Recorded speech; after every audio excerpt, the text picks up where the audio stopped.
So unit 4 actually on the underground cable.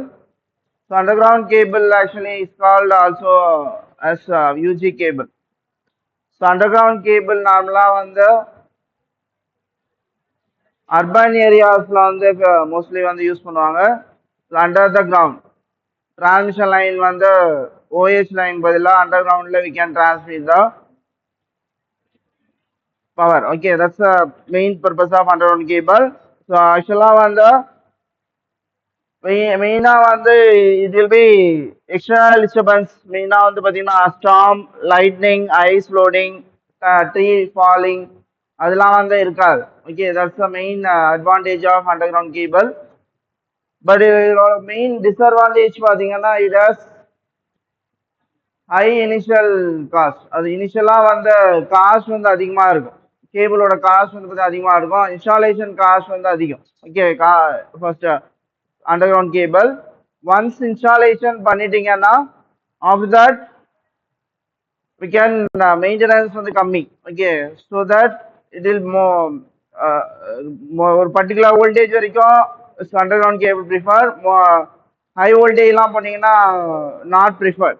இதெல்லாம் various types of cablesலாம் இருக்கு. We can discuss. இது already எழுதிருப்பீங்கல்ல போன class. So these are structure of cable. So first of all we have copper wire. Okay, இங்க வந்து copper wire இருக்கும். எல்லாமே இருக்கணும்னு அவசியம் கிடையாது. ஒரு some cables வந்து some காம்பனன்ட் இருக்கும், some காம்பனன்ட் ப்ளஸ் இருக்காது. ஓகே, ஃபர்ஸ்ட் மெயினா வந்து சென்டர் பார்ட்ல வந்து we have copper wire இருக்கும். அப்புறம் வந்து we have rubber 3 layer rubber. இது வந்து பாத்தீங்கன்னா ரப்பர் வந்து we have PVC, XLPC ன்னு ஒரு கேபிள் இருக்கு. அதெல்லாம் வந்து various insulation material. Okay, rubber வச்சிருப்பாங்க 3 லேயர்ஸ்ல. அப்புறம் வாட்டர் ப்ரூஃப் டேப், தண்ணி உள்ள போச்சு போனாலும் ஒன்றும் ஆகாத மாதிரி வாட்டர் ப்ரூஃப் டேப் வச்சிருப்பாங்க. ஜூட் ஆம். ஓகே, திஸ் ஜூட் ஆம் வந்து ஜூட் தெரியும்ல உங்களுக்கு. ஒரு ஜூட் சணல். ஓகே, சணல் தானே ஜூட்.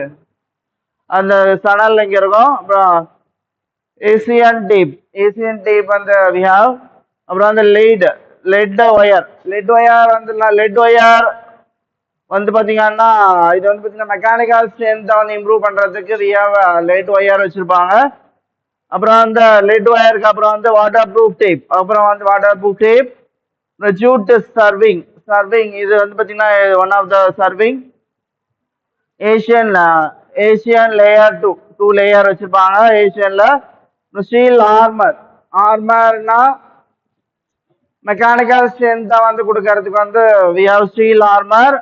ஹாம் பிரைடிங் அது வந்து லாஸ்ட் லேயரா இருக்கும். Okay, this are the main structure of. So இதுல இருக்க எல்லாமே இருக்கணும் அவசியம் கிடையாது. ஒரு சில கேபிள்ல ஒரே ஒரு ஏசியன் டேப் இருக்கும், ஒரே ஒரு வாட்டர் ப்ரூஃப் இருக்கும். அப்படிலாம் ஜூட் வந்து ஒரே ஒரு ஜூட் மட்டும் இருக்கும். ஆர்மர்டு வந்து ஒரு சில கேபிள்ஸ்ல இருக்கும். ஒன்று வந்து அன்ஆர்மர்டு சொல்லுவாங்க. ஆர்மர்ட்னா ஒன்றும் கிடையாது, வெளியில இருந்து ஏன்னா எக்ஸ்டர்னல் ஃபோர்ஸ் வந்துச்சுன்னா இன்சைட் கண்டக்டர் வந்து ப்ரொடெக்ட் பண்றது.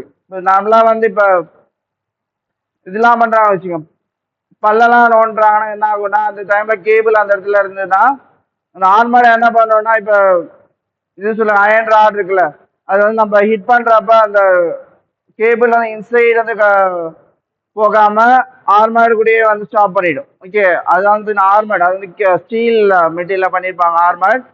ஸோ அது வந்து பார்த்தீங்கன்னா மெக்கானிக்கல் ஸ்ட்ரென்த்துக்கு தான் ஆர்மர் வச்சிருப்பாங்க. ஓகே, இங்கே ஸ்டீல் ஆர்மர் சொல்லியிருக்காங்கல்ல, இது mechanical strength.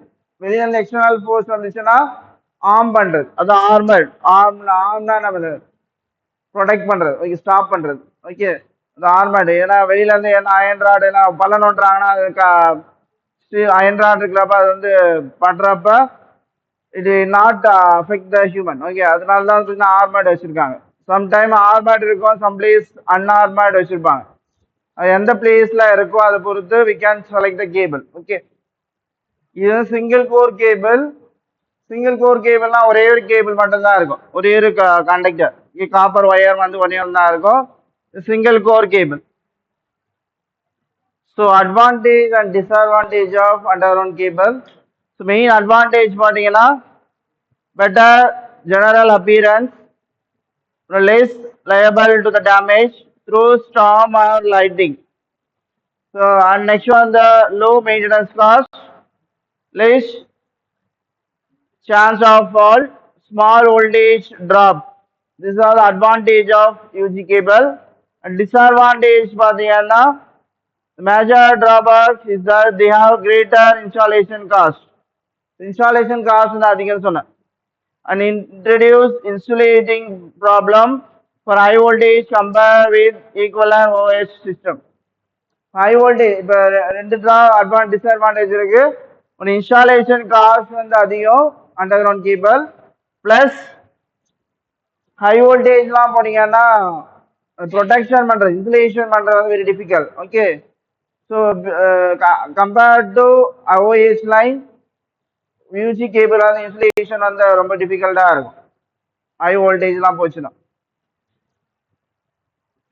disadvantage or advantage of UG cable. So we can construction of cable என்னென்ன லேயர் இருக்குன்னா மெயினா வந்து கோர் ஆர் கண்டக்டர். ஃபர்ஸ்ட் வந்து பாத்தீங்கன்னா கோர் ஆர் கண்டக்டர். நாம என்ன கண்டக்டர் யூஸ் பண்ணோம்னா காப்பர் கண்டக்டர் தான் யூஸ் பண்ணுவாங்க. The cable may have one or more than one core depending upon the type of service for it which is intended. The conductor could be of aluminum or copper and it is standard in order to provide flexible to the cable. So நம்மளே core சொல்லுவாங்க. கோர்னா நடுவில் இருக்குல்ல conductor, அது வந்து பார்த்தீங்கன்னா 1 core cable, 3 core cable, 3.5 core, 4 core cable, various types of cable இருக்கு. Okay, அதில் எத்தனை கண்டக்டர் இருக்கோ based on that we can say that one கோர்னா ஒரே கோர் இருக்கும், 3 கோர்னா 3 கோர் இருக்கும், 3 கண்டக்டர் இருக்கும், 3.5 கோர்னு ஒரு கேபிள் இருக்கு. அது என்னன்னா 3 RYBக்கு வந்து 3 கோர் வச்சிருவாங்க. நியூட்ரலுக்கு வந்து ஒரு ஸ்மால் RYB என்ன சைஸ்ல இருக்கும் அதோட half ஆஃப் தி சைஸ்ல கண்டக்டர் இருக்கும். அதுதான் வந்து 3.5 core cable. Okay, so core வந்து பேஸ்ட் ஆன் த சர்வீஸ் எந்த இடத்துல யூஸ் பண்றோம். இப்போ 3 phase வேணும்னா we can use 3 core cable. Single phase voltage அதிகமாச்சுன்னா we can send separate phase for ஒரு ஃபேஸுக்கும் ஒரு கேபிள் யூஸ் பண்ணாங்க. That is for based on the types of service பொறுத்து we can select the number of cores. Insulator பார்த்தீங்கன்னா the core is provided a suitable thickness of insulation depending upon the voltage to be withstood by the cable. The commonly used materials for insulating are impregnated paper, varnish, cambric, and rubber mineral compost. என்னென்ன insulating materials அப்புறம் லேயர்லாம் பார்க்கலாம். So மெயினாக வந்து insulator கேபிளுக்கு மேலே கண்டக்டருக்கு மேலே we have insulating material வந்து பார்த்தீங்கன்னா என்னென்னா impregnated paper, varnish, cambric or rubber mineral compound. இன்னும் அது இல்லாமல் நிறைய இன்சுலேட்டிங் மெட்டீரியல் இருக்கு, டிஸ்கஸ் பண்ணலாம்.